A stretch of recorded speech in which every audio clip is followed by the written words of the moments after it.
If you're both a fan of Dragon Ball and One Piece, you might have noticed that the Dragon Ball Super anime adaptation of the Universal Survival arc ended at nearly the same time as the ending of the manga version of the Whole Cake Island arc from One Piece. And now in November, it's the opposite of each other, where the manga format of the Universal Survival arc is ending, and the anime adaptation of the Whole Cake Island arc is also just about to end too. As I was viewing both of these, I noticed some striking similarities between these two arcs, and I thought, now that both endings are coinciding again, I thought this would be the perfect time to make a video about the two of them. I do eventually plan on making an entire series comparing and contrasting the various aspects of these two arcs, but today I plan on only focusing on the two end-arc antagonists of both arcs, the characters of Jiren and Katakuri. I'll start off by saying why I find these two characters similar, and why this merits a compare and contrast video. Now, despite these two characters being the end-arc antagonists, neither of them are the leaders of their respective organizations. Nor are they even the most powerful antagonists present in said arcs. But what I will say is, both characters were the main focus of their arcs. With Jiren, his power is inferior to that of the greatest threat of the Universal Survival arc in the Omni King, and the leader of Jiren's organization, the Pride Troopers, is Toppo, or Top in the English dub. And in the case of Katakuri, he has the rank of Sweet Commander in the Big Mom Pirates, whose status is only beneath that of their captain most powerful member, Big Mom, aka Charlotte Linlin. The other trait shared between these two characters is that the both of them are considered to be their team/crew's failsafe against losing. Some characters from their own franchises even went so far as to say they are unbeatable, and losing isn't even within the realm of possibility if they are fighting. The other prevalent mutually shared trait between the two of them is that, despite both of them being antagonists, neither of them would necessarily be considered villains. In Jiren's case, he was forced into a tournament in order to protect his own universe from destruction. So for the most part, he's actually a hero because he's fighting to protect others, and it just so happens that he's on the opposite side of the protagonists. Now with Katakuri, he's aligned with a group of pirates that would be considered evil, but not of his own volition, because his mother is the leader of this gang of pirates. For those of you who aren't regular viewers of One Piece, I'll provide a little background information into the Whole Cake Island arc, so you can better understand the role of Katakuri in the overall scheme of One Piece. The main plot of the Whole Cake Island arc is that the protagonists of the story, the Straw Hat Pirates, are on a rescue mission to retrieve a member of their crew who is essentially kidnapped by the Big Mom Pirates, Katakuri's crew. And when the Straw Hats finally rescue their fellow crewmates, they come to the realization that the Big Mom Pirates are known to hold grudges, and if they don't try anything to stop Big Mom and her crew, it's more likely than not that the Big Mom Pirates will hunt them or their families down. So in order to prevent that, the Straw Hats, alongside other various pirate crews that hold a grudge against Big Mom, devise a plan to eliminate her as a threat. And with all this said, this leads me back to my point of how Katakuri is an antagonist, but not necessarily a villain. Katakuri isn't the hero of justice that Jiren is, but the majority of his actions throughout this arc are justifiable, or would be perceived in a positive light from a neutral lens. The vast majority of Katakuri's aggressive actions were actually done in self-defense of his family. As the series protagonist, the Straw Hat Pirates invaded his own family's territory, and were attempting to take down his own mother, alongside any of his crewmates that got in their way.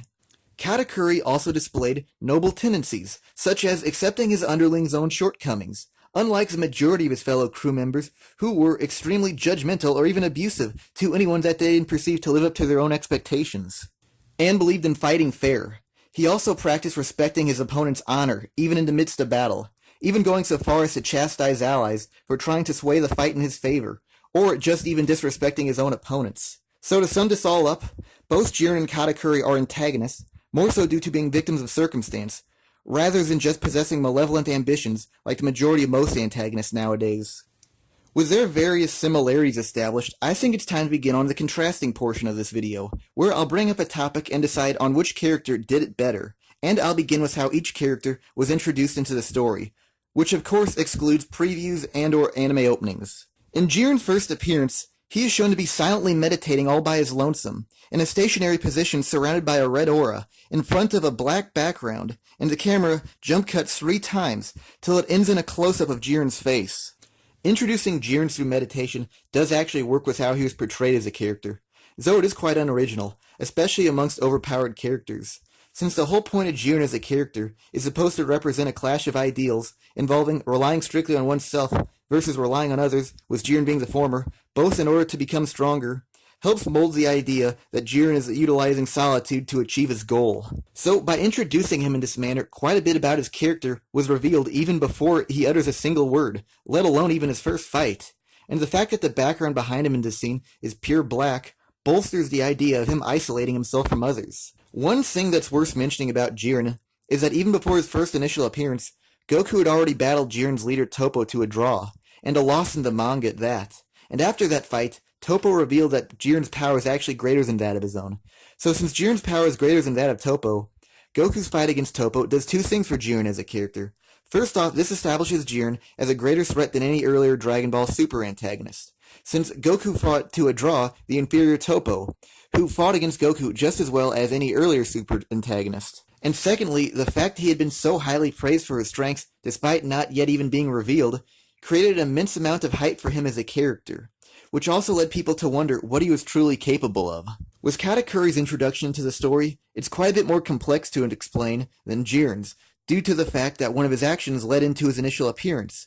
But it's much more worthy in the long run, since it reveals quite a bit more about who he is as a character. This scene began with a man suspiciously trying to enter a party hosted by Big Mom, and just as the station guards were about to let the man through, he's mysteriously shot through the head and killed. Not by a bullet, but by a jelly bean, which makes the guards look overhead to see the shooter sitting on top of a terrace, who is revealed to be none other than Katakuri. In his first appearance, Katakuri's outfit consists of a sleeveless jet black leather jacket, along with pants of the same colored material, which are adorned with spikes. He is also wearing a wolf-like scarf, which covers the lower portion of his face.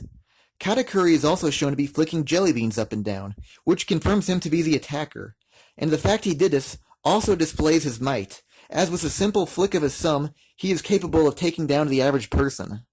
And in the panel with his first full-body appearance, a text panel next to him reveals that he has a bounty in total of 1,057,000,000, which at that point of the story was the highest confirmed bounty in all of One Piece. And typically in One Piece, the higher the bounty means, the stronger the character, which adds to the testament of his strength. Also on this same page is another text box that contains the information that he is the second oldest of Big Mom's many sons, and typically in the media of anime and manga, the older siblings are portrayed as being more physically powerful than the younger siblings. So by having Katakuri be one of the older siblings alludes to the fact that he is also powerful, just like many of the other powerful characters in action-geared anime and manga. Also within the same series of events, the head guard Capone Beji tells of how Katakuri has refined his observation haki to such a high degree that he can even peer a few seconds ahead into the future.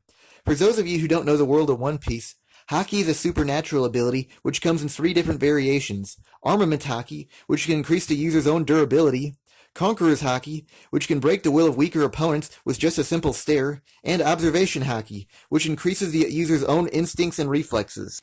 And his introductory scene finally comes to a conclusion where he states he peered into the future and found out that the man would have attacked Capone Beji's man. So Katakuri eliminated him as a threat before any damage could have been done. And Katakuri told Beji, "The next words out of your mouth will be, 'I understand.'" And sure enough, Beji's next words were, "I understand." Katakuri is established as a dangerous threat in 2 ways in this scene. First off, it gives confirmation that Katakuri can indeed see into the future. And secondly, is that Katakuri acts on his own volition, without the orders of the captain. So this means that even if the Straw Hats successfully incapacitate Big Mom, Katakuri will still be dangerous, and escaping Whole Cake Island will be a difficult task also. Now to get deeper into the analysis of Katakuri's intro. So I'll continue with his design. Just about everything with his design gives off an intimidating persona. His jet black clothes with spikes, and his boots with spurs, the skull-like tattoo on his arm, and his bulging muscles on his large stature, which is later revealed to be, I kid you not, 16'8", or 509 centimeters tall. What's also great about his design is how it completely stands out from everything else previously revealed in the Whole Cake Island arc, because most of this arc is painted with bright, vibrant colors, and is populated with anthropomorphic, almost Disney-esque characters, which are consisting of smirking food, singing furniture, and talking animals, all of which are comedic and cheerful in nature. Whereas Katakuri as a character is serious in nature, and predominantly dresses in jet black, which makes him stand out in stark contrast from the rest of this arc, which makes him a unique character even within his own arc. The other great aspect of Katakuri's character design is that already upon first gaze, there's mystery into who or what he is, and what his backstory happens to be, because he has scars running up the side of his face, and he wears a scarf covering up the lower portion of his face. Having a character shrouded in mystery is always a fantastic way to make a character intriguing, which makes the audience become more invested in them as a character. So, quite literally, within Katakuri's first full-body panel, the job's already done. Katakuri's introduction into the story really made the rest of the Whole Cake Island arc very unpredictable, not just because of his ability to see into the future, but because of how his actions were committed before his own reveal, which really left an unnerving feeling that he could be lurking anywhere, and could potentially foil the Straw Hat's mission at a moment's notice. I know this will most likely be brought up in the comments, so I'll address this now. In the One Piece anime, there was a filler sequence where Katakuri made a premature appearance at an earlier point of the story than its manga counterpart. I don't really feel the need to include this filler scene in the comparison, because it didn't really alter the outcome of any future events, and Katakuri's original introduction played out in the exact same manner later in the story. Now onto which introduction I find superior, and I would definitely have to say it's Katakuri's, because it's definitely more original in the long run, and it goes into greater depth to establish his own personality and role within the story, more so than Jiren's. With Jiren's introduction, it does blend well with who he is later revealed to be, but it doesn't really teach the audience who he really is as a character, and it really doesn't seem all that significant until a rewatch of his introduction, whereas Katakuri's design alone gives the audience insight into who he is as a character. One of the similarities of their introductions is that both build up hype for their retrospective characters, but with Jiren's introduction, the only interesting element with his is the question of how powerful he truly is. Whereas Katakuri's intro's hype, it's not just how strong he is, but also the mystery surrounding him, like what's hiding beneath his scarf, or what's his devil fruit ability, or even if he has one in the first place. So the absence of a devil fruit in Katakuri itself creates intrigue into him as a character. The other area where Katakuri's introduction scene far exceeds past Jiren's is that the audience can measure him up against other characters from the One Piece universe, in the form of the bounty systems, and the fact that his observation haki is pretty much said to be the most advanced in the entire series, and to a lesser extent, his own height, which occasionally reflects the character's power in One Piece. But with Jiren's, the most that was ever really revealed about his power is that he's stronger than Toppo, but never revealed to a degree that helps the audience to comprehend his own power. Is he 2 times stronger than Toppo? 3 times? 10 times? It's never revealed. And on a personal note, not even after the story's completion at episode 131, or manga chapter 42, I'm still not even sure if Jiren's stronger than Beerus, or just even the previous antagonist of Fusion Zamasu. Super really danced around the topic of power scaling. The reason why some sort of power scaling is necessary for an action-based anime fighting series is that it increases the believability of the show's world, and if it's not met, it's much more difficult to become invested with the show. To finish this topic off, within Katakuri's own introduction sequence, his ability to see into the future is already confirmed. But with Jiren, there really wasn't anything to prove his own power. Now, there's no reason for the creators to lie about Izer's power, but it's always in good measure to give a sample of a character's power just to build up hype. Now, the next topic I'm going to cover is their designs. I already extensively covered Katakuri in his initial appearance, so I'll just focus on Jiren for now. The outfit that Jiren wore for the entirety of this arc is a standard Pride Trooper uniform, which is a one-piece jumpsuit where the upper half primarily consists of the color red, and the lower portion is black. One of my main problems with Dragon Ball Super is that many of the new characters feel like that they're cheap knockoff from characters that originated from Z. Frieza and Frost, Vegeta and Kaba, Broly and Kale, Broly and Broly, Supreme Kai and Zamasu, all of which are primarily based on their design. So I will say that I like Jiren's design since it's more original than most of the other characters of Super, but what I have to say is, he's just so bland, almost to the point of feeling like he's a video game character template called Default Alien Strong, and it doesn't really reveal anything about him as a character. Like, it doesn't say anything about his age or his power. The most I can say about his design is that it's bland. If a character is supposed to be important, a design that reflects him as a character is a necessity. For example, with Frieza, the fact that he rides around in a hover cart, the audience can deduce that Frieza is from an upper echelon caste society, which is later to be proven exactly the case. How is there not more of an attempt to make Jiren's design feel more powerful? And you can't even make the argument about how big Jiren's muscles are, since there are other characters within the same arc that have much larger muscles than Jiren, yet their power level are nowhere near his. It just really feels like Jiren's design doesn't embody what he's supposed to be. The most I could come up with to say Jiren's design represents him as a character is that maybe his appearance is supposed to make him look like a Shaolin or a Buddhist monk, since both of these groups of monks reject outward appearance and instead opt to focus on the inner self. And both parties are known for shaving their head. But honestly, I just think it's a mere coincidence that Jiren shares some similarities with monks. The main reason why this is because both the manga and the anime miss several opportune ideas to connect Jiren to the concept of being monk-like. For example, his moveset could have had a technique or techniques that began with the word Zen, or one of his fighting stances could have resembled that of a Shaolin monk's. If the writers were indeed trying to make Jiren be more Shaolin monk-like, they even could have had him dress like one before the tournament to power even began, during his period of meditation. And this idea alone would have supplemented the idea of him relying only on himself, since he would be wearing a different outfit than the other Pride troopers. One of the main problems with Jiren's design is his outfit. To start off, it's just lifeless, and it really feels like it was drawn the way it was because it was quick to draw and easy to animate. The more deeper-rooted issues in Jiren's choice of apparel is that it almost promotes the opposite idea of what's the actual point of Jiren as a character, because wearing a uniform that matches others creates the feeling that he's part of a group or a team, and Jiren's supposed to be an outlier to that. If Jiren had to wear a Pride Trooper uniform, he definitely should have been wearing a different color uniform than the others, so he wouldn't have seemed like he was just a regular member of the team. I already discussed Katakuri's design and choice of apparel, but just as a reminder, I'll reiterate the main point of them. Everything about his design is intended to make him look tough as nails and intimidating to others, which later in the Whole Cake Island arc is revealed to be just the case, and in a flashback it's revealed he acts and dresses the way he does in order to protect his family by creating himself into the image that he is an evil monster to deter any foe from ever harming anyone he ever cared for. In both Jiren and Katakuri's duels against their retrospective protagonists, the two of them both wound up fighting shirtless by the end of the fight. But here's why Jiren's shirtless altercation was inferior to that of Katakuri's, or at least in terms of meaning, symbolism, and how they are even utilized.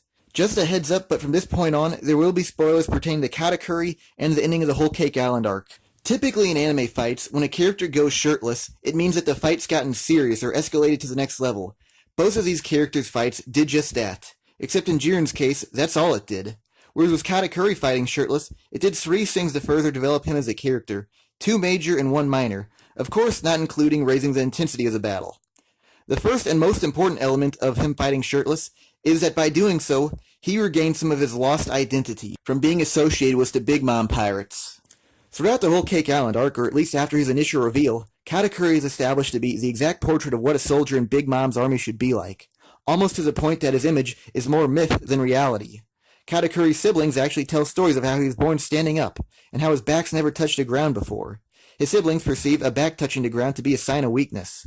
His siblings also brag of how he's a perfect person in battle, that he's never been defeated before, and Katakuri himself, although to a much lesser extent, perpetuates this persona by hiding away any of his imperfections, by crafting his own image into the unbeatable, flawless pirate commander. An example of Katakuri manipulating his own image is the fact that he uses a scarf to cover up that he was born with an abnormal pelican eel-like mouth, which he believes to do damage to his flawless image, and others to perceive him as being a deformed freak.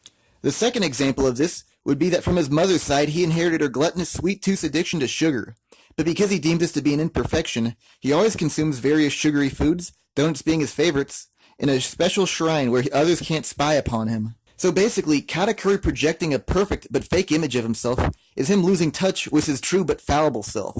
The other aspect of Katakuri losing his individualism is that by simply being born, he will always be associated to Big Mom and her crew. Through many of Katakuri's own physical attributes, he is also forever linked to his mother. They share an addiction to sweets, their large stature, and more so into colorized mangas in the anime, their hair color also. Also by being born a Big Mom, Katakuri is also forever linked to the other children of Big Mom, despite many of them holding opposing views to his own.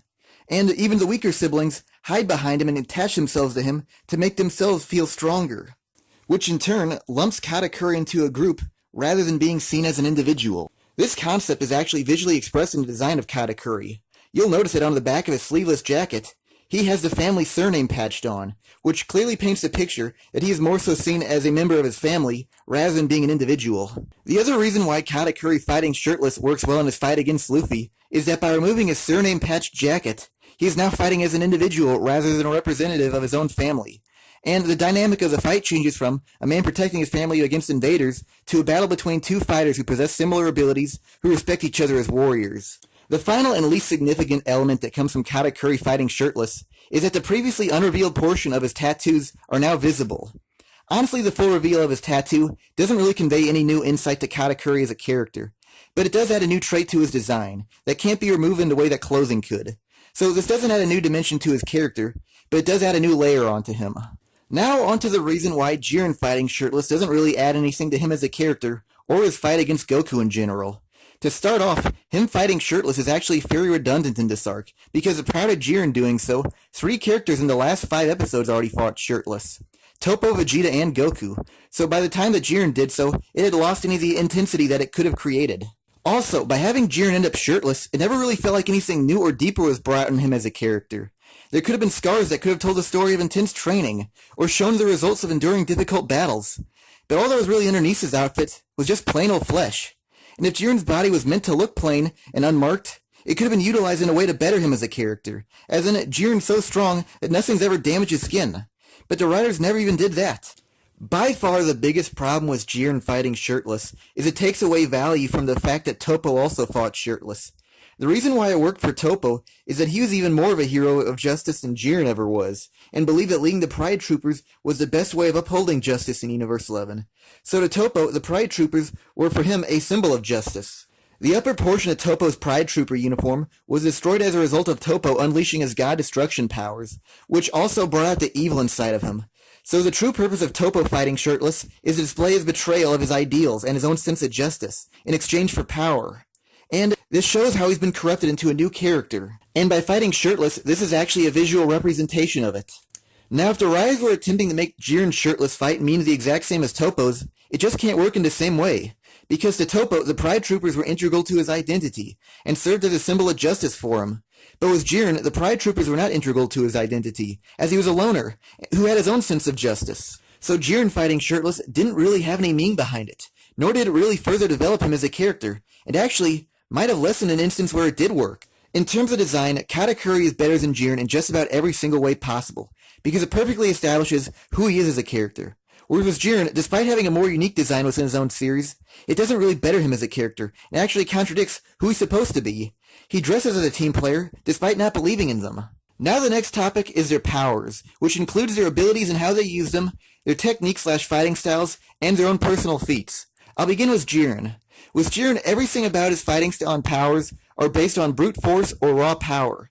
So Jiren's style of fighting is pretty straightforward compared to most fighters from Dragon Ball Super, or even Dragon Ball Z for that matter, because most of the new fighters of the franchise have become increasingly dependent upon superficial transformations or unexplainable abilities like time manipulation. So it's a bit of fresh air not having to deal with characters whose abilities are getting increasingly hard to stomach. Now to break down Katakuri's powers and abilities.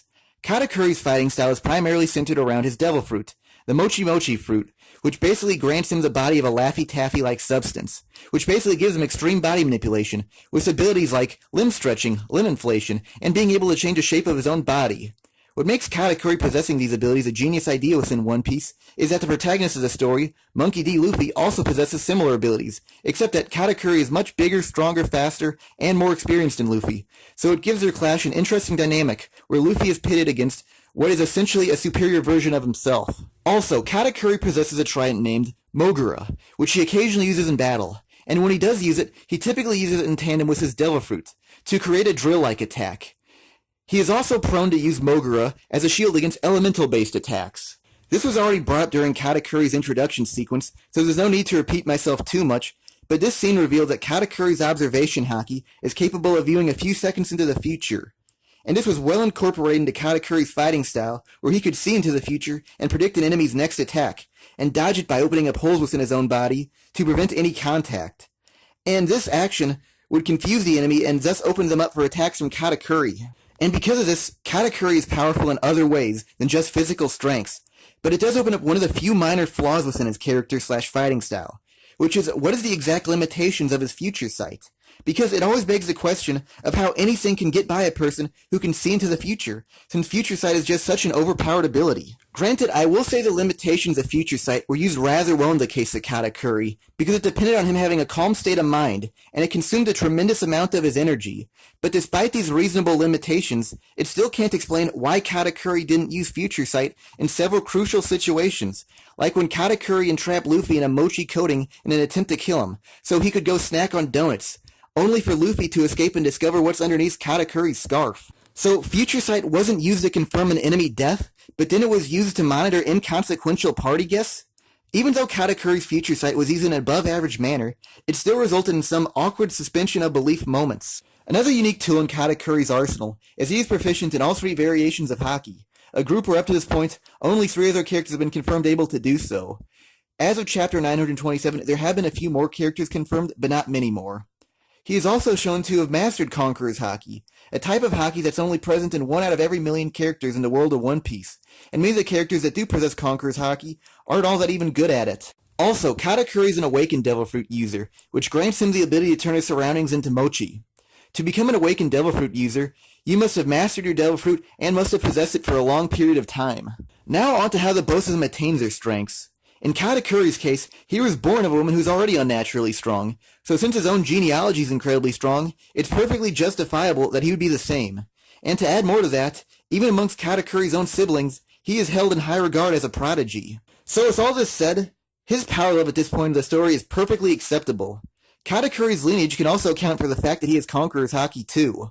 With Katakuri's observation Haki, this was the first point of the story where a character could actually see into the future, and as of the current chapter, Katakuri is still really the only character capable of seeing into the future, or at least at such a high degree. But even though this is such a rare feat, it does actually work with Katakuri as a character. For those of you who don't know, Katakuri is 48 years old, and it was said that Katakuri had to take years of training to refine a future sight Haki. Despite him being in a class of all his own in terms of future sight Haki, it actually fits with him as a character perfectly in 2 ways. The first is that since he's on the older side of the cast of characters at age 48, he's actually had the proper time to train to such a high degree. And the other reason why him possessing such a rare ability works well with him as a character is that his main goal of the story was to protect his weaker siblings, so possessing an observation Haki to a high degree would actually be beneficial in his goal. Whereas most characters from the One Piece universe would most likely emphasize on strength training or boosting their physical abilities in order to gain status in the world of pirates, instead of bolstering their defensive abilities like Katakuri. Now on to how Jiren acquired his strengths, and what I gotta say is that this is probably one of the worst aspects of Jiren's character, because by this point of the story, there's absolutely no reason why a character like Jiren should be that outlandishly strong, especially in terms of what he's supposed to be. To begin, in the Dragon Ball franchise, the main characters have now reached a level of strength so high that they now rival the gods. And that strength is supposed to be only attainable through training from a higher tier god, as said by the angel Whis. So the problem is with Jiren, he doesn't have the proper background to explain such an enormous strength. Jiren is said to have attained this power all on his own, which is supposed to be impossible at this point of the story. It was said that Jiren did have a master that helped him to train, but in the anime, it's heavily implied that the death of his master is what made Jiren desire and succeed at gaining strengths. I will say the manga format of Dragon Ball Super did do a better job at giving a somewhat rational explanation on why Jiren was so strong, which is because in Dragon Ball Super Chapter 41, it states that Jiren's master was friends with the God Destruction from Universe 11 even before he became a God Destruction. So that could indicate that maybe his master was around the same level as a God Destruction, so potentially the master could have trained Jiren to a God tier level, and Jiren could have later built off of that. But all in all, what needs to be said is, in both formats of Dragon Ball Super, the dots should have been better connected. The other reason why Jiren's power level doesn't really feel believable is that there's not enough background information on Jiren to make his power level feel legitimate. For example, these characters were strong because, like the Saiyans, they lived on a planet with heavier gravity than Earth, and Cell contained the DNA of every single strong character that came before him. But with Jiren, there's absolutely nothing to bolster the legitimacy of his power. We don't even know his age, so we can't say he trained for hundreds of years. We heard nothing about his parents' power levels, so we can't say he inherited good genetics. And lastly, we don't even know what alien race Jiren was. Maybe if we knew what he was, we could justify his power by saying he's the perfect specimen from an already powerful species. But in the end, there was really nothing to support Jiren being so powerful, and it more so felt like everyone around him was written to be weaker than they actually were, rather than Jiren being an unbeatable foe. Now onto the final portion of how both Jiren and Katakuri use their abilities, which is how well their abilities were ingrained into their character. The reason why this is a necessity is that if a character can't use their own abilities almost unconsciously, it feels like the character serves a role rather than actually owning their own powers, which in turn weakens the believability of the writing. Why Katakuri's use of his own abilities have a natural feeling to them is because he doesn't just use them for battle, but he also incorporates them into his everyday actions, like he uses his own body as a storage container for his trident. He also made mochi earplugs to shield himself from his mother's Conqueror's Haki-infused screech. Or the instant classic of him stretching his own mouth out so he could eat larger donuts. Whereas with Jiren, his behavior never really indicated he was strong outside of battle. Yes, he meditated and all, but a guy that can't even lift 100 pounds can also meditate. The only instance where Jiren naturally felt strong was a manga-exclusive scene where it stated he didn't require a spaceship to travel through space, because he could fly faster than any speed a spaceship was capable of. Now, I fully understand that it's much easier for an anime/manga like One Piece to make their characters' abilities feel natural, since their abilities revolve around body/element manipulation, than it would be for Dragon Ball, since most of their power derives from brute force. But it's still possible. Like, one instance where I thought it was done well was from Super's predecessor, Dragon Ball Z, with the character of Frieza on planet Namek. How this worked with Frieza is that he would casually lift a single finger, so about 1/100th of his own body weight, and fire a thin energy blast to effortlessly defeat his opponent. So this was the most minimalistic of movements on one of Frieza's smallest body parts, which indicated how much more powerful Frieza is compared to everyone else in this arc. Most characters at that point of the story would have been forced to use their whole hand, both arms, or even charge their attack. But with a subtle finger movement from Frieza, that was just enough to take down his opponent, which really made Frieza's power seem second-natured. So since Frieza's ability seemed intrinsic to his own character, there's not all that much of an excuse to why there couldn't have been intrinsic ability traits to Jiren also. It could have even been something as minor as Jiren charging up to ring out an opponent, or even something as minor as flicking a finger to take out an opponent, like Katakuri did. Moving on, to compare these two characters' strengths and abilities, I would definitely have to say Katakuri's is, you might have started to notice a pattern forming by now, is the much superior one. Despite his future sight overlooking crucial moments that led to his eventual downfall, Katakuri's abilities are much greater, because they cover a wide range of areas that make him a threat on multiple levels, and all of his abilities feel like they took years of training to achieve. Whereas with Jiren, it honestly felt like he was given undeserved strengths, just so the show could have an overpowered antagonist that would attract new viewers. Earlier I stated how I liked that Jiren's fighting style was focused on raw power, but the truth is I only like that because Super up to that point had been chock full of uninteresting characters with ridiculously overpowered abilities. The Omni King has the mind of a child but can end all existence.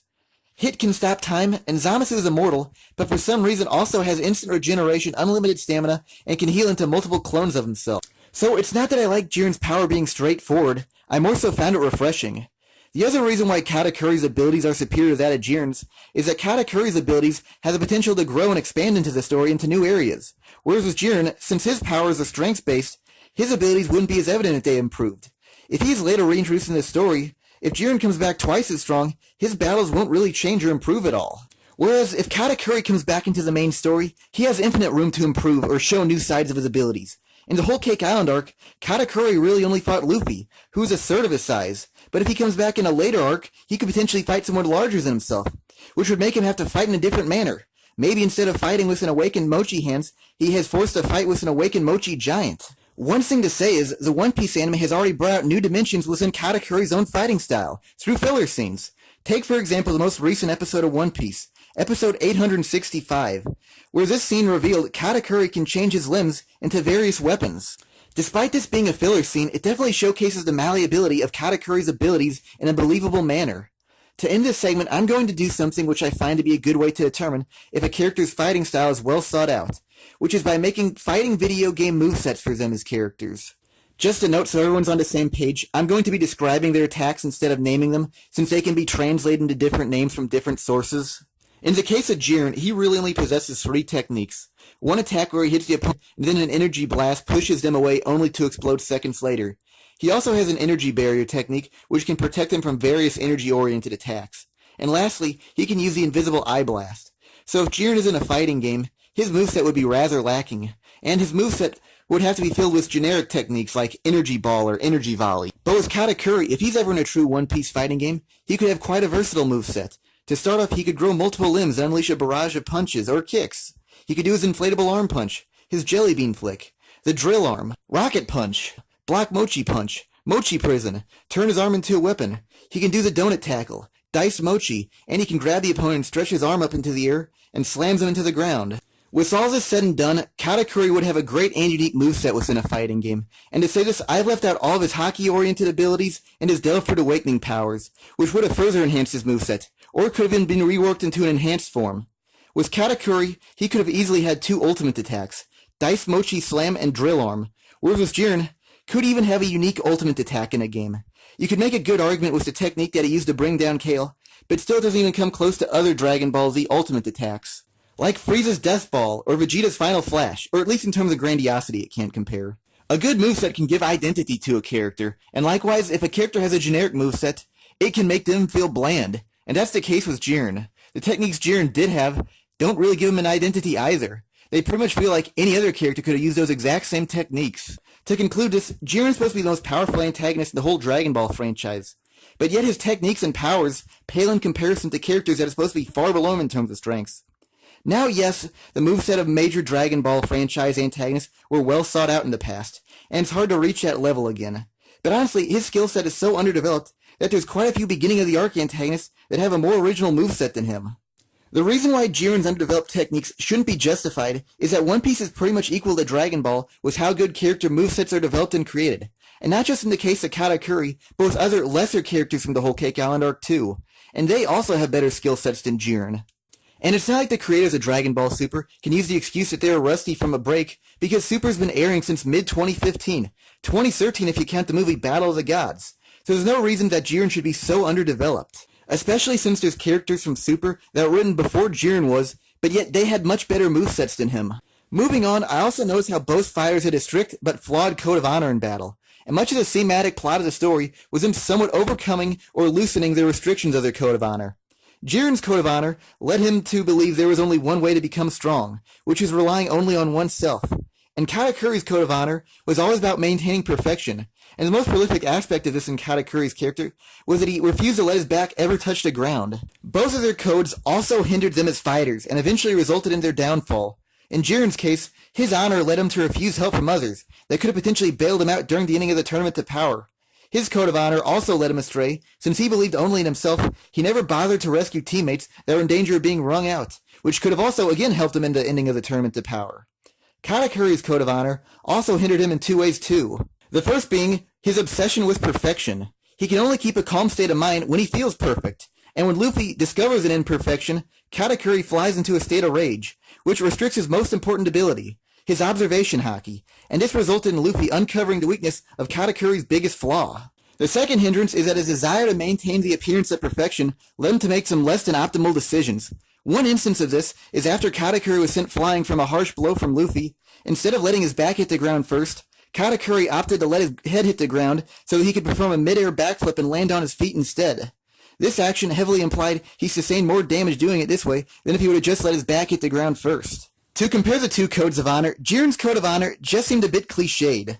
Often other animes with similar themes about friendship overcoming adversity get ridiculed, and they came out earlier than Super.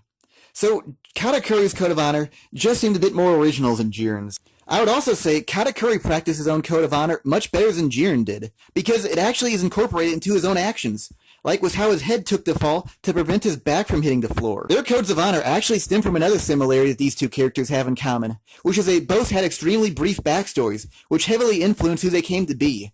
Jiren's backstory was barely over a minute long, and primarily consisted of static images, and Katakuri's flashback in the manga was only about a page and a half long. One Piece is typically known for giving characters long backstories, even if they don't necessarily require it. So it's a bit atypical that an important character like Katakuri would have such a brief backstory. Jiren's backstory was that as a child, his parents were killed by an evildoer, and he was rescued from the evildoer by a man who later became his master, and that man taught him how to defend himself, and over time, more people came to study under Jiren's master. Then one day, the evildoer returned and killed Jiren's master, and many of his fellow peers. Afterwards, Jiren wished to avenge his master, but the survivors instead decided to flee, leaving Jiren feeling alone. Feeling betrayed by their actions, Jiren came to the conclusion that the only one you can trust in life is yourself. Now to Katakuri's backstory. Katakuri's backstory began with him also as a child, immediately after he effortlessly defeated a group of people that were mocking him for having a deformed mouth. Then in the next panel, he was eating donuts with his siblings. Then one of the siblings said that everyone would stop picking on him if he just chose to hide his mouth. And Katakuri retorted that he doesn't really care if they dislike him because they can't injure him through words or through violence. Then after that, Katakuri heard news that his younger sister Brule was attacked by the same group of people that earlier mocked him. And from their action, Katakuri comes to the realization that his own actions led it to his own sister getting badly injured. Then at that moment, he decides to cover up his face and craft himself into the unstoppable fighter he later becomes. One interesting difference between these two backstories that serve as a catalyst to who these characters later became is that Jiren went from trusting others to believing only in himself, while Katakuri went from being a naive child not realizing the impact he has on others to maturing into an adult who looks out for others' well-beings. The reason why I think this key difference is so important is that it represents how well crafted their backstories were. To start off, with Katakuri's backstory, there's actually a valuable life lesson in it. That is, even if you're the most strongest person in the world, an enemy can still exploit a non-physical weakness, like your family.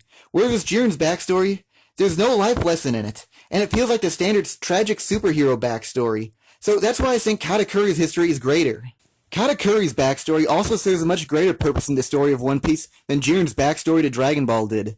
Because Katakuri's backstory demonstrates how Katakuri used to have the same mentality as Luffy when he was younger. So this really makes Katakuri represent what Luffy could have become if Luffy was forced to mature like Katakuri had to.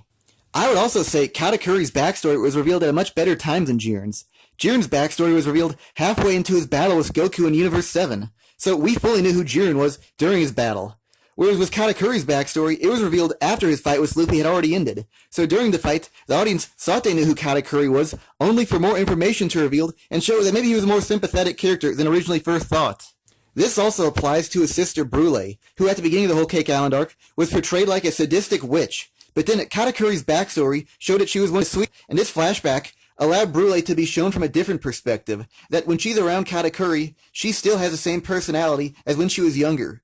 Not what she was made out to be at the beginning of the Whole Cake Island arc. The first time Brule was seen, her scar was plainly noticeable, and became an instantly recognizable facial feature of her. No fan of One Piece ever expected to hear the origin of this scar, and this backstory gave us it.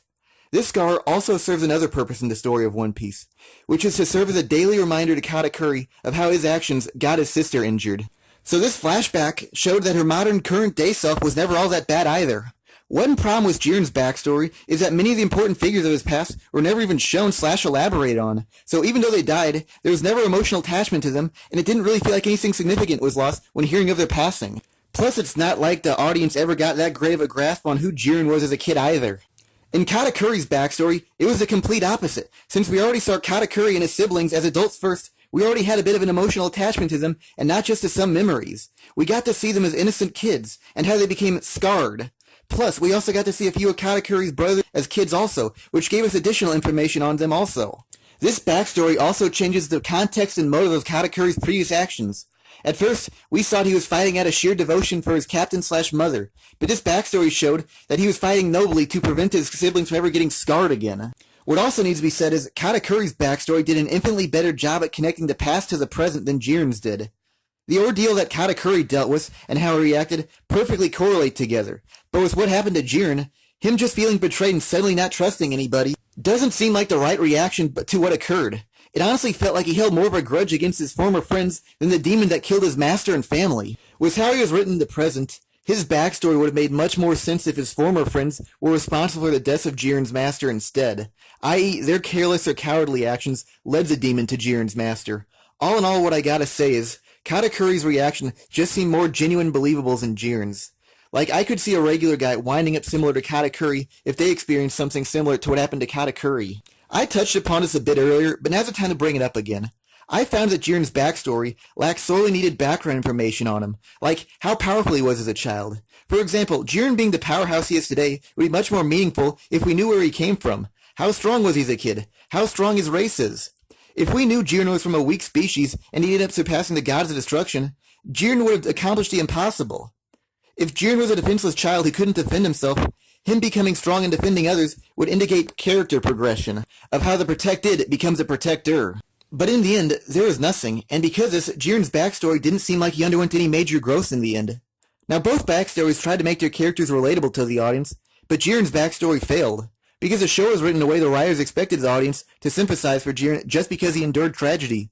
But the thing is, we never experienced his relationships with his family or his master. So in the end, it never felt like we lost anything with him. And this experience never really gave Jiren any ambition or goals, so there's no relation on that level either. His backstory also didn't really give any hints on what Jiren's life has been since the death of his master. There's never any moments of reflection from the modern-day Jiren. Okay, he joined the Pride Troopers and got strong. That's it. It never said, is Jiren on the verge of an emotional breakdown from the death of his master? Has he avenged his master yet? If not, is he dedicating every waking hour to finding the demon who murdered his master? It just feels like, without these details, there's nothing to drive Jiren forward as a character. Katakuri's backstory also contained just about everything that Jiren's lacked. It confirmed Katakuri's strengths and place in the world. It also established his relationships. Also, from that day on, he had goals, the goal of keeping his family safe. This one single image of Katakuri reflecting on his past that doesn't even show his own face is worth more than all of Jiren's entire backstory. This lone image shows that Katakuri's endured a lifetime of discrimination for his abnormal mouth, to the point that ridicule no longer affects him, showing no signs of rage nor sorrow, just a look of, this is life. He doesn't even care about the fact that a sibling that moments earlier sought the world of him now believes that he's uncool and deems him to be an embarrassment to the family. This one image practically gives him a second backstory. Moving on to the next topic, both characters somewhat had a mental breakdown during their fights. Though saying mental breakdown might be a tad bit too strong. Jiren's mental breakdown came from when he was being completely outclassed by Goku in his newly acquired Ultra Instinct form, which caused him to question his own beliefs of not relying on others. The vast majority of Jiren's actions during his mental breakdown made sense, except for one which really fell outside of his character range, which was when he tried to attack the defeating members of Universe 7. This action really undoes the progress made by the show to make Jiren be an antagonist rather than a villain. Katakuri's emotional moment wasn't that much of a mental breakdown, but more so him losing his cool and getting enraged. This happened as a result of Luffy discovering Katakuri's uncovered mouth during a moment of gluttony, and this threw Katakuri into a fit of rage and had him attacking his own men, even men who he forgave earlier for letting him down. This moment also serves a purpose too, which helped Luffy to land his first successful attack on Katakuri, and to learn that Katakuri's observation haki only works when he has a calm state of mind. The key difference of why Katakuri's moment of weakness is superior to that of Jiren's is that it actually changes the course of the fight in the long run, by helping Luffy to uncover weakness in Katakuri to exploit. I do like that Jiren's mental breakdown got him to somewhat reflect on his life and beliefs, but his reaction where he tried to harm Universe 7 just seemed really contrived, and not the proper reaction to what occurred. What also needs to be said is, nothing would have changed with Jiren or the rest of this arc if he never tried to attack Universe 7. Now to move on to the more action-packed portion of this video, which is about their fights, and how they were set up. Jiren's battle against Goku in the rest of Universe 7 took place in a Battle Royale tournament with 6 other universes. This tournament had strict regulation that to win, a fighter had to ring out all the other opponents of the other teams, and also flying and killing their opponents were forbidden. Also, to add this is the first time in the Dragon Ball franchise where in a tournament, flying is banned, so this somewhat adds a new dimension to the series. Katakuri's fights within the Whole Cake Island arc can be split into 2 different segments. The Whole Cake Chateau portion, which was a Battle Royale free-for-all, much like the Universal Survival arc, and a second portion in which he fought 1v1 against Luffy in the Mirror World. What was great about both Battle Royale segments is that both characters had several moments to fight against a diverse array of fighters, and show new sides of their fighting styles. For the most part, in the Universal Survival arc, Jiren only had to face other Raw Force-oriented fighters, but because this was a Battle Royale tournament, he had the chance to face Hit, who fights with time manipulation abilities, which grants him a teleportation-like fighting style, instead of the typical Raw Force-oriented fighters he later faced. In Katakuri's later fight against Luffy, Luffy was primarily only able to fight in hand-to-hand combat, but in the Whole Cake Chateau portion of this arc, Katakuri had the chance to fight against weapon-based fighters, like Capone Bej and Pedro, and Bej used projectiles, which showed that Katakuri was capable of catching them with his mochi. Also within this same portion of the Whole Cake Island arc, Katakuri had a brief scuffle with Jinbei, who can manipulate liquids, and this revealed that Katakuri's mochi is weak against liquids. This Battle Royale format also allowed Katakuri to showcase his mochi powers in non-combat roles. This was the instance where he created mochi earplugs to shield him and his family against the screams of Big Mom. And the other instance of this was when he had to use his stretching to do a mid-air rescue for 2 of his sisters. One issue in the Battle Royale format of Dragon Ball Super was that Universe 7 practically fought everyone there, and those fights went pretty much uninterrupted by the other teams.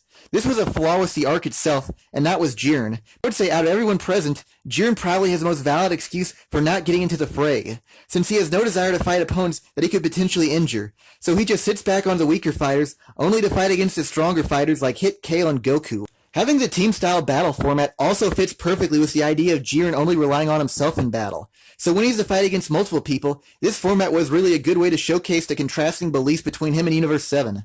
In terms of Battle Royale formats, both Katakuri and Jiren's battles are about equal.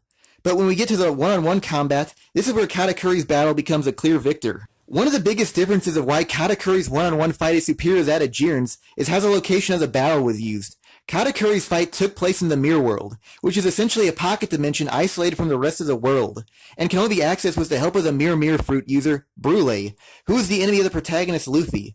So fighting in the Mirror World clearly set the tone for the entirety of this fight, which is a battle on the opponent's home turf in a world you have no control over, where no one can come to rescue you, and you have very few exits, which make it difficult to escape. And it's also filled with an antagonist who will stop at nothing to capture you. So essentially, everything about this battle is working against Luffy, and this makes the situation seem unwinnable. The surrealistic imagery and unnatural geography of the Mirror World also makes the fight between Luffy and Katakuri stand out from all previous major One Piece fights, which makes this fight very unique. With the location of Jiren's fight, it was essentially all atop a floating platform in the middle of the vast nothingness of the Null Realm. One of the major problems of this location/tournament is that it fails to create tension because everything is on equal or neutral grounds, so it never really creates nail-biting moments for the protagonist, with the possibility of losing. The restrictive rules of the tournament also prevent nail-biting moments too. Now yes, they run the risk of being erased if your team loses, but because the winner is granted a wish at the end, it pretty much ensures everything will be fine in the end, whether they lose or win. Because this was a location for the entirety of the tournament, the battle really had difficulty evolving into new separate fights from earlier, when it became more of a 1v1/Jiren vs. Universe 7 battle, so it could never really capture the right tone to show how the situation had drastically escalated. Plus, this location never really felt like it added any additional drama to the story, and despite that this battle was fought in essentially a vast emptiness, it felt anything but, because all the spectators and wrung-out teammates were still there, and relatively close to the arena. So by having the wrung-out team members be spectators, this somewhat prevented the idea of Jiren truly fighting for himself, and it didn't really feel like losing a teammate was all that big of a deal in the long run, since they were still in sight. What could have helped to establish a tone within this arc is if the wrung-out teammates were teleported back to their home universe instead of the stands, and they were forced to watch the fight from a screen and not able to contact their teammates that were still in play. This would have supplemented the idea of Jiren fighting all by himself. This would have also helped the fight to feel like it was progressing, due to the shrinking number of competitors in the tournament, and also the lack of spectators. And this also could have brought out the emptiness of the Null Realm, and made the fight feel less equal as it progressed.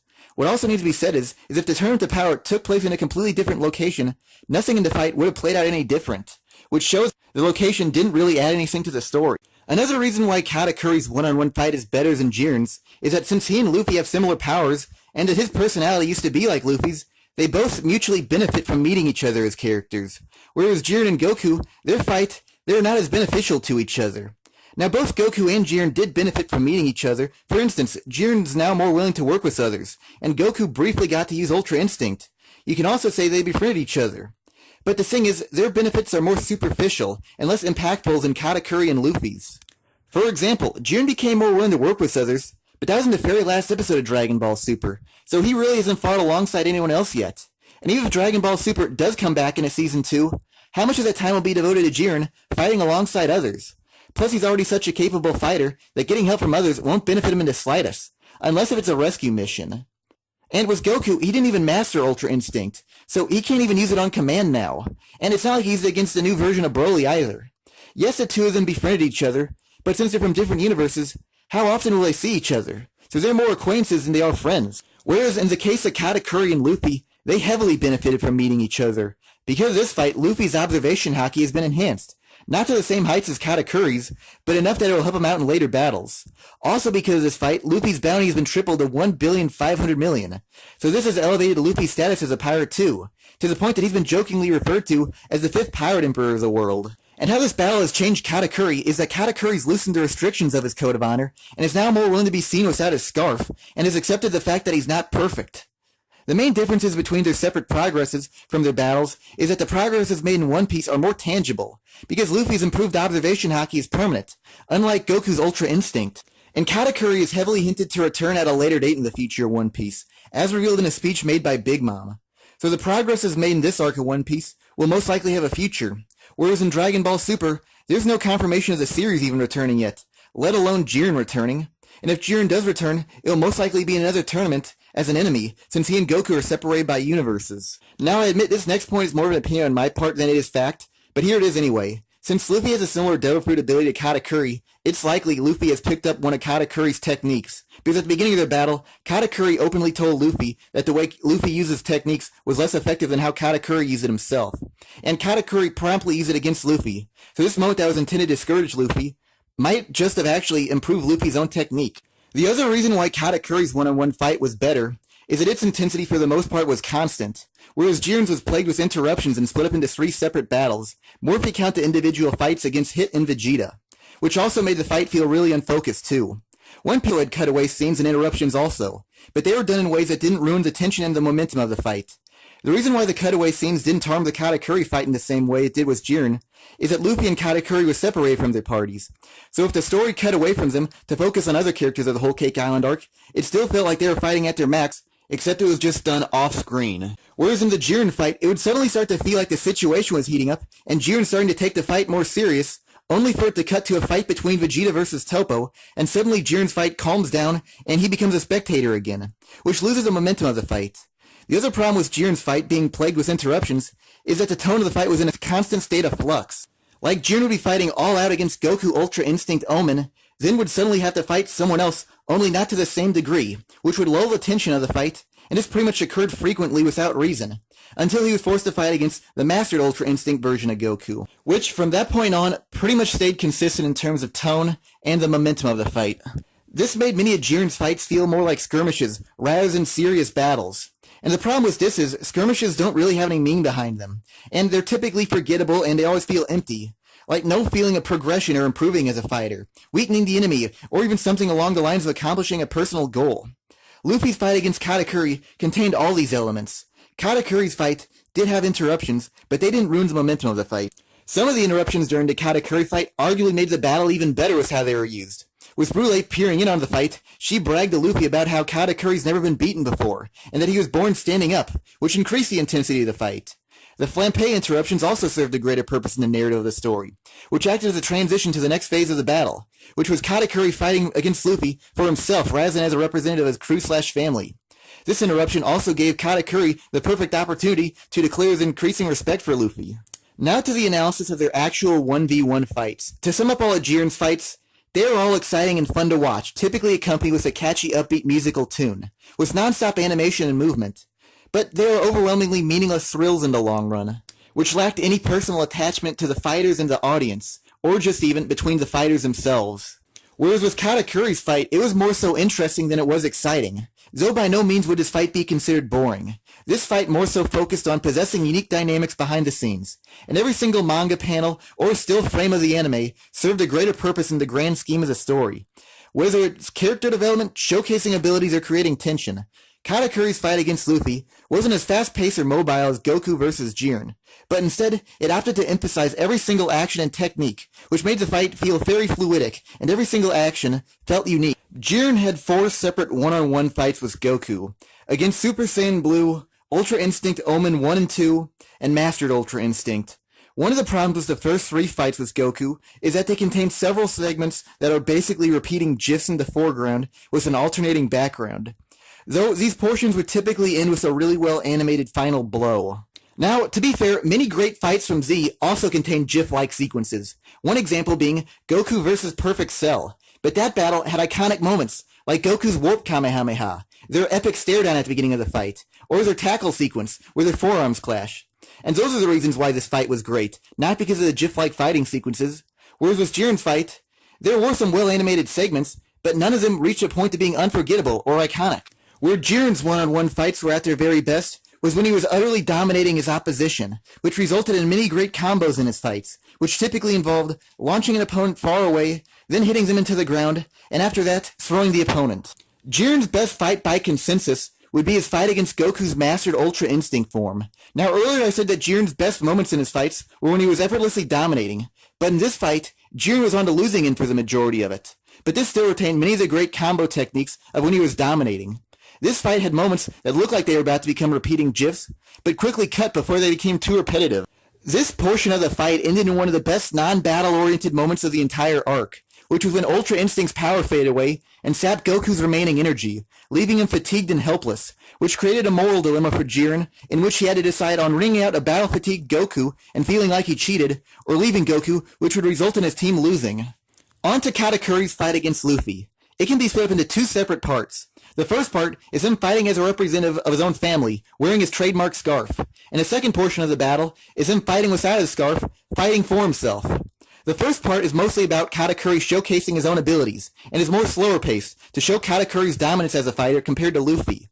And the latter portion of the fight is more fast-paced and exciting, in a battle where Luffy becomes more competitive against Katakuri in his newly revealed Gear Force Snake Man variant. Now, the first portion of Katakuri's fight against Luffy is slow-paced, but with a good reason. But still, many fans of One Piece believe that several of the individual scuffles of this battle were stretched out for far too long, to the point that some even said that this battle drug on so long that the ending of the Whole Cake Island arc was lessened as a result.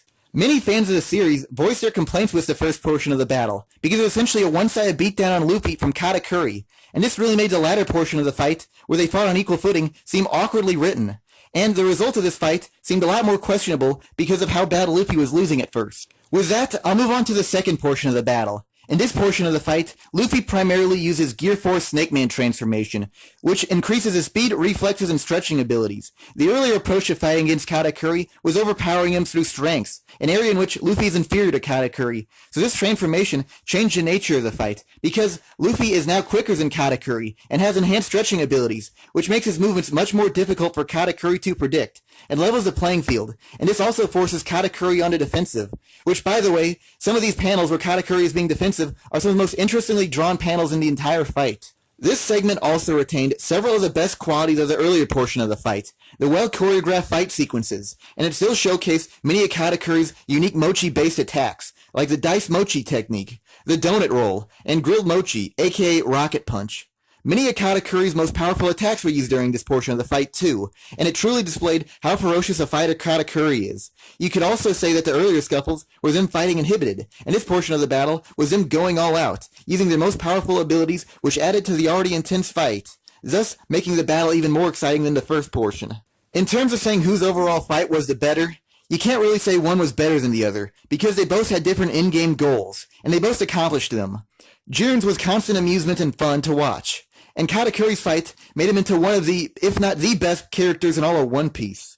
Though I will say this does lead into the lone aspect of their similarities, where something that happened to Jiren arguably worked better with him than with Katakuri, which is what led up to their eventual defeat and the attack that finally brought them down. What brought about Jiren's defeat is that during his battle against Goku's mastered Ultra Instinct form, he lost the majority of his remaining energy, and had endured so much damage to the point that the weaker opponents of Universe 7 could now fight toe-to-toe against him without risking instant defeat. So the fatigued Goku and the remaining members of Universe 7 had to team up against him to win, in what happened to be one of the most action-packed fights of the entire franchise. But what was best about Jiren's defeat is the move that finally brought him down, which was the team of Goku and Frieza flying headfirst into him to push him out of the stage boundaries, thus giving the victory to the one remaining contestant of the tournament, Android 17.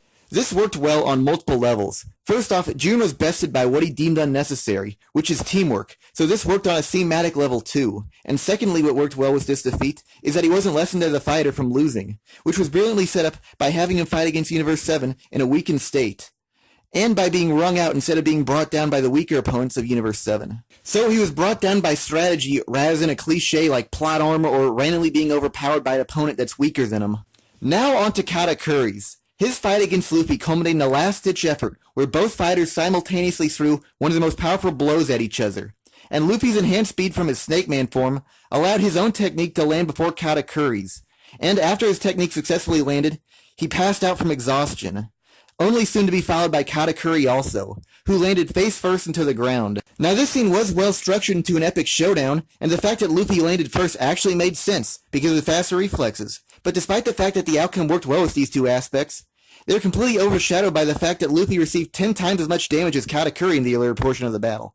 But yet they both went down at the exact same time, which really felt awkwardly written. And it's not like the parts where Luffy fought in his Gear Force Snake Man form far surpassed Katakuri or changed the nature of the battle either. They pretty much fought on equal footing and inflicted the same amount of damage on each other too. I'm going to discuss the following scene in full detail soon enough, but for now, let me just say, Luffy won and Katakuri lost.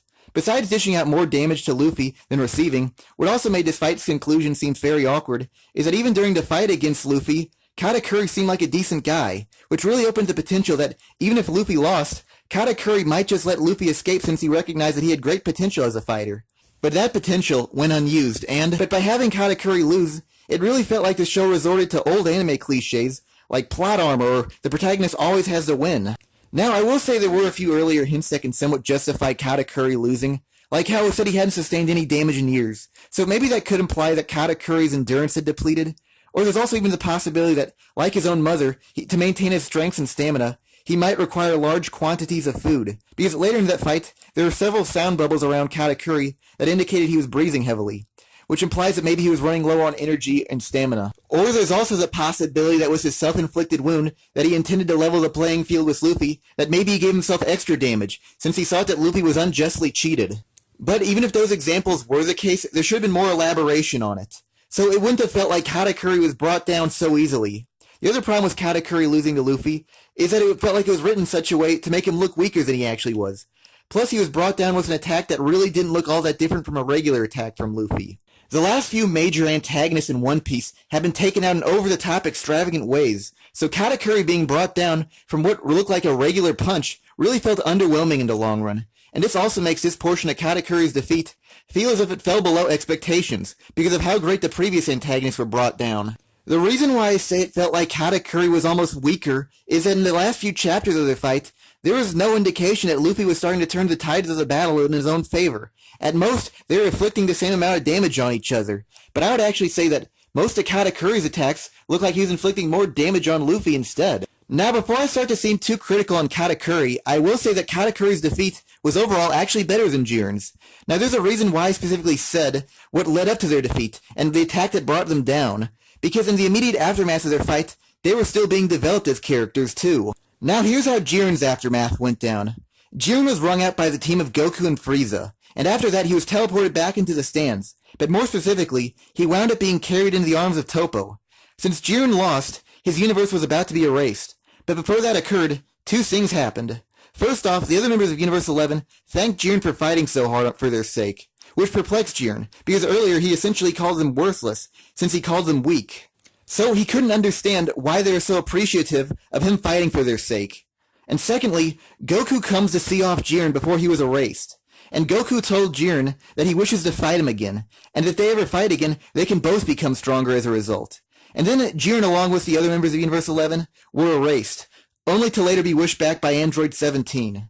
The second portion of Jiren's aftermath took place in the newly resurrected Universe 11, where Jiren said to Toppo that since he was bound to the past, he was never able to make new connections, only for Toppo to respond that Jiren did make new connections with his fellow Pride Troopers. Jiren just never acknowledged it, and Toppo proved it by saying that Jiren wouldn't have been able to fight so hard if it wasn't for his teammates. Jiren's aftermath was honestly pretty decent, because Goku's exact words of, "If we fight again, we can both become stronger," disproved Jiren's ideology. And Toppo's speech to Jiren may have been a bit sappy, but it's still pretty decent. But the thing is, Jiren's aftermath is overall pretty cliched and unoriginal, which is the main reason of why Katakuri's aftermath far exceeds past Jiren's. Continuing off from both Luffy and Katakuri collapsing, after some time had passed, Luffy had began to come to, and as he was beginning to stand up, he found Katakuri towering over him, and Katakuri asked him if he's going to defeat Big Mom, to which Luffy responded that he will. In order to become the Pirate King, he will have to defeat Big Mom. And Katakuri responded, "You're looking pretty far into the future." And Katakuri falls again, only this time on his back, defeating. Luffy's win against Katakuri wasn't just him escaping the mirror world, eluding Katakuri, or besting him, but causing him to land on his back, which in terms of battle was pretty much said to be impossible. So this was a complete and total victory for Luffy. And the aftermath of Katakuri's battle doesn't end there, because before Luffy left the mirror world, as a sign of respect, Luffy covered up Katakuri's uncovered mouth. And in a few chapters, Katakuri's backstory with Brûlé was revealed, which further developed him as a character, and it also portrayed him in a new light. There were also two other elements in the aftermath of the Luffy vs. Katakuri fight that made this so spectacular. First up are his final words to Luffy, of how he said that, "You're looking pretty far ahead into the future," which reinforces Katakuri's most powerful attribute of future sight, and it is also said in a way that makes it seem like Luffy beat Katakuri at his own game.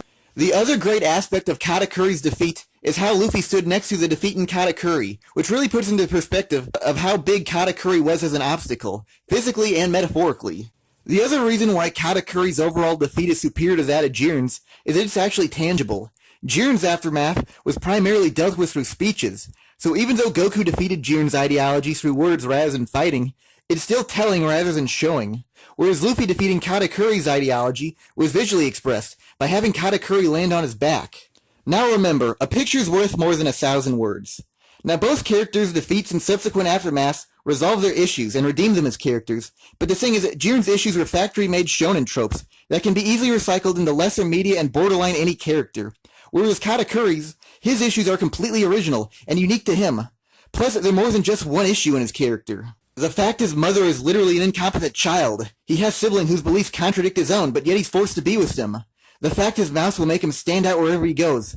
All of these traits and issues would not uniformly fit with any generic shonen antagonist. Whereas Jiren's perception of loneliness and betrayal can work with any antagonist, no matter what their background is. One of the first comments I uttered in this video was that Katakuri wasn't the hero of justice that Jiren was. But I do think that Katakuri, in his own right, should be considered a hero. Now let me explain a little about his familial background and heritage. Now Katakuri's mother at a young age grew at an alarming rate, to the point that she accidentally caused so much destruction to her homeland that she was eventually exiled, and her parents were unwillingly forced to abandon her on an island for giants. Now flash forward to Katakuri's backstory, around 25 years later, where at this point of the story, Big Mom is already regarded as a powerful pirate, but yet her kids are still picked on by others and are forced to fend for themselves. So in a certain sense, Big Mom also abandoned her kids. Now, not to the same extent as her own parents, i.e. dumping them off on an island and never contacting them again, but by having little presence in their lives, and not protecting them in the way a parent should. So what Big Mom disliked the most about her own childhood, she hypocritically does to her own children. Now this leads me back to the modern day Katakuri. Now I admit this will sound a little cheesy, but Katakuri in his own right is a hero. Now he's never saved the planet from villains, and he's never rescued the innocent from danger, in the way a hero like Jiren would have. But he's a hero in a different way, by essentially being the parent who his mother isn't, by trying to provide a stable environment for his younger siblings, and by trying to break the cycle of abandonment in his own lineage. During the latter portion of the Whole Cake Island arc, the parent Big Mom was narcissistically chasing after an imaginary cake, while her offspring Katakuri was trying to capture invaders. I think this clearly shows who the real parent of the Charlotte family was during the Whole Cake Island arc. Plus, there's also the case that there was never a single scene in the entire arc where Big Mom ever did anything to help one of her kids. And potentially, she even killed one of her own kids, while Katakuri spent the entirety of this arc rescuing her kids. He caught Galette before she fell off the Whole Cake Chateau. He recovered the kidnapped Brûlée. He blocked an attack aimed at Mascarpone and Mascarpone. And you can also argue he might have saved everyone on the Whole Cake Chateau with his mochi earplugs. So the fact that Big Mom never helped any of her own kids further cements the idea that she borderline abandoned her own kids. And since Katakuri did what she never did, rescuing them on so many multiple occasions, he ends the cycle of abandonment in his own family, and becomes a hero in his own way. With Jiren and Sam's inclusion to the story, it felt very contrived, and actually it somewhat ran contradictory to what Dragon Ball represented in the past. Since Jiren embodied loneliness and fighting for yourself, that made Goku have to represent teamwork and friendship as power, and Goku never represented that in the past. And his past actions also ran contradictory to what he stood for in the Universal Survival Arc too. Many fans of the series have always criticized Goku for abandoning his family and friends at a moment's notice at earlier points of the series. Yardrat, Otherworld, and the finale with Sub. All of these examples don't seem like Goku is all that dedicated to teamwork and fighting for friends, as it was made out in the Jiren fight.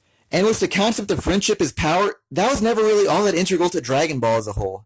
Now there are some examples of teamwork present in the series, like Gohan versus Cell in their beam struggle, or when Goku fought Vegeta for the first time, especially during the latter stages of their battle. But overall, the series is more so about fighting by yourself, rather than fighting as a team, i.e. Super Saiyan Goku defeated Frieza all by himself, whereas the attack that was literally conceived of everyone's spirits working in unison, that failed against Frieza. Another example of how the series was never about friendship as power/teamwork is that when they were fighting against Kid Buu, Goku and Vegeta refused to fight together, and instead opted to play rock, paper, scissors to decide upon who would go first against Kid Buu. And plus, when it comes down to it, much of the past made teamwork look ineffective. Their teamwork and combined effort, in the long run, pretty much never did anything, against the Saiyans, against the Ginyu Force, or against Frieza, and pretty much resulted in the protagonist waiting for Goku to come and save the day.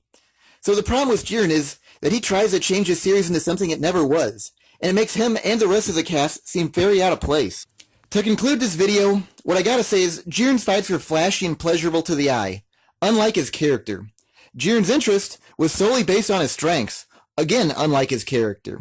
And in the never-ending staircase that is the power level of the Dragon Ball universe, he will inevitably be surpassed, possibly already by the new Broly, and he will be forgotten, because all he ever had was strengths. And there's also the likely possibility that in the future, he will be used to demonstrate the power of a later antagonist by getting beaten by them, much in the same manner as Hit was used to showcase some strengths of Jiren.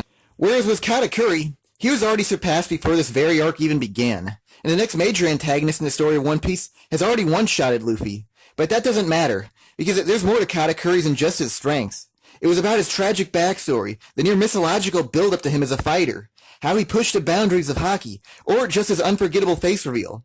But even in terms of strengths, Katakuri is still more significant than Jiren, because he served as a goalpost to what Luffy could have become, and how Luffy had to fight against what was essentially a stronger version of himself, in a battle that was more about willpower and who could use their similar abilities better than completely focusing on pure raw power. To sum up everything, Katakuri is already cemented into One Piece history, no matter what happens to him, even if he never appears in the story again, or if he is far surpassed to the point that his powers are irrelevant.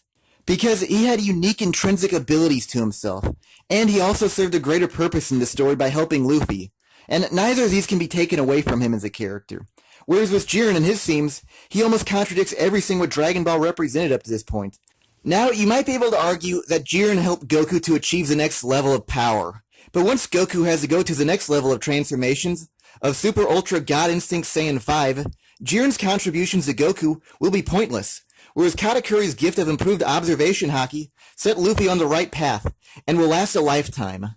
And once a character who has flashier and better choreographed fight sequences appears, Jiren will lose what little value he actually had, and become just another step on the staircase of Dragon Ball power levels. So, of the two of them, Katakuri is the clear victor of the two heroic antagonists.